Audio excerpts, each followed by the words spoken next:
আসসালামু আলাইকুম। আজকের রেসিপি দেখার জন্য সবাইকে ওয়েলকাম জানাচ্ছি। এই তীব্র গরমে একটু প্রশান্তির জন্য আমরা সবাই কিন্তু হাঁসফাঁস করতেছি। তো আজকে আমি আপনাদের দেখাবো খুব সহজ একটা ডেজার্ট ডাবের পুডিং। অল্প উপকরণ ঝটপট ঠান্ডা, ঠান্ডা ডেজার্ট। কলিজা ঠান্ডা করা ডাবের পুডিং যা এই গরমে আপনাকে এনার্জি দেবে সারাদিন। তো এখানে আমি আগার আগার পাউডার দিয়ে দিলাম। আর দেখতে পাচ্ছেন আমি ডাবের পানিটা নিয়ে নিয়েছি।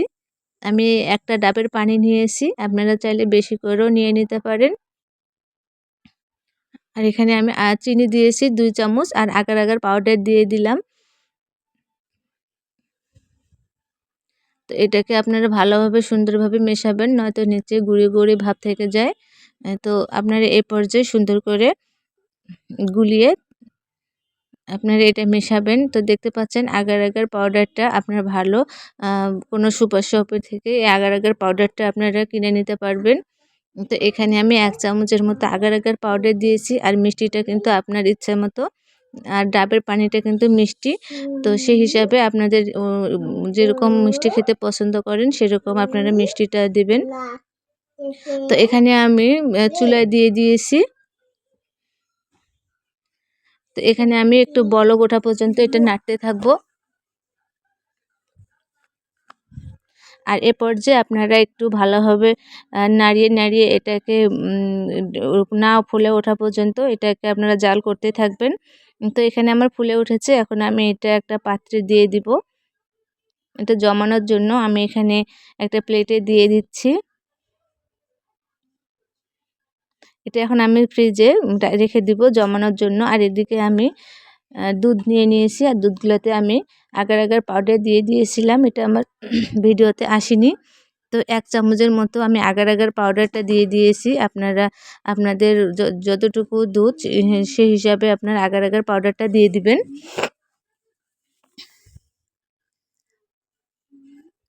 আর এখানে আমি ফুড কালার দিয়ে দিলাম ৩ ফোঁটা দেখতে পাচ্ছেন। তো একটু পিঙ্কিশ কালারের জন্য আমি এটা দিয়ে দিলাম। আপনারা যদি এখানে না চান তো নাও দিতে পারেন। তো আমি শুধু এটা দিয়ে দিলাম। এটা পুরোটাই আপনাদের ব্যাপার। তো আপনারা যদি ইচ্ছা করেন অন্য কোনো কালার অ্যাড করার তো সেক্ষেত্রে আপনারা অন্য কোনো কালারও অ্যাড করতে পারবেন। তো দেখতে পাচ্ছেন আমার পুডিংটা জমে গেছে।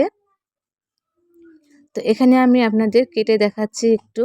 আপনারা যেকোনো সাইজের করে নিতে পারেন। আপনারা আপনাদের ইচ্ছা অনুযায়ী ছোট বড় যে যেরকম ইচ্ছা সেরকম আপনারা কেটে নিতে পারেন।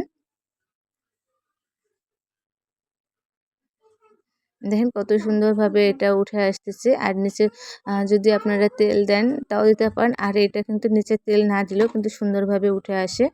তো দেখেন আমার পুডিংটা কত সুন্দর জমে গেছে। আবার আপনারা যদি চান এভাবেও আবার খেয়ে নিতে পারেন, কোনো সমস্যা নেই। এভাবেও কিন্তু অনেক মজা লাগে খেতে। তো এখন আমি একটা পাত্রে নিয়ে নিব।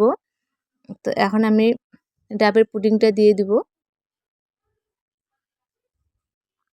এটা কিন্তু অনেক সহজ একটা ডেজার্ট। আপনার ইচ্ছা করলে বাসায় কিন্তু এটা তৈরি করতে পারবেন।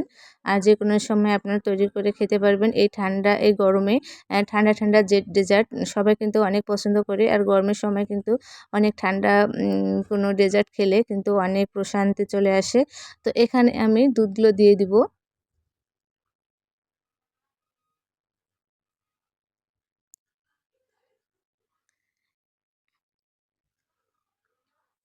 আপনারা এই ডাবের পুডিং অল্প উপকরণে কিন্তু ঝটপট ঠান্ডা, ঠান্ডা আপনারা সার্ভ করতে পারেন বা যেকোনো আত্মীয় বা যেকোনো অকেশনে আপনারা এই ডেজার্টটা আপনারা তৈরি করে রাখতে পারেন ডাইনিংয়ে বা হচ্ছে রমজান ইফতারেও আপনারা এটা সার্ভ করতে পারেন। অনেক মজার এবং অনেক সুস্বাদু আর অনেক পুষ্টিকরও একটা খাবার। তো আপনারা অবশ্যই চেষ্টা করবেন বাসায় এটা তৈরি করার। তো আমি এখানে ফ্রিজ থেকে নামিয়ে আপনাদের দেখাচ্ছি। আর আমি একটু আগেই ফ্রিজ নামিয়েছি। একটু বেশি অ্যা গলে গেছে মনে হচ্ছে। আ দেখতে পাচ্ছেন ফ্রিজ থেকে আমি অনেকক্ষণ বাইর করে রেখেছিলাম। তো এখন আমি দেখেন উল্টে আপনাদের দেখাচ্ছি কত সুন্দর জমে গেছে। আর উপরেও দেখেন কত সুন্দর একটা কালারও চলে আসছে। কালারটা দেওয়ার জন্য কিন্তু অনেক সুন্দর একটা কালার চলে আসছে।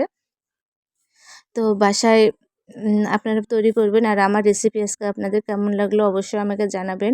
আর লাইক, কমেন্ট এবং সাবস্ক্রাইব করবেন। আমার পাশে থাকার জন্য সবাইকে অসংখ্য ধন্যবাদ। তো আমি আপনাদের একটু কেটে দেখাচ্ছি। তো আমি পুডিংটা অনেকক্ষণ বাইরে রেখেছিলাম বলে একটু নরম হয়ে গেছে। তো দেখতে পাচ্ছেন কত সুন্দর। তো বাসায় আপনারা অবশ্যই তৈরি করবেন। আর কেমন হয়েছে আপনারা অবশ্যই আমাকে জানাবেন। আর যারা আমাকে কমেন্ট এবং লাইক, সাবস্ক্রাইব করেছেন তাদেরকে অসংখ্য ধন্যবাদ। এবং আমার চ্যানেলটাকে যারা আমার নতুন, আমার চ্যানেলটাকে অবশ্যই লাইক এবং কমেন্ট, সাবস্ক্রাইব করবেন, আমার পাশে থাকবেন। আর আমার পাশে থাকার জন্য সবাইকে অসংখ্য ধন্যবাদ। যারা আমাকে সাপোর্ট করেন, যারা আমাকে এগিয়ে যাওয়ার জন্য উৎসাহ দিয়েছেন, তাদেরকে সবাইকে আমার অন্তর থেকে অনেক ভালোবাসা এবং শুভেচ্ছা জানাচ্ছি।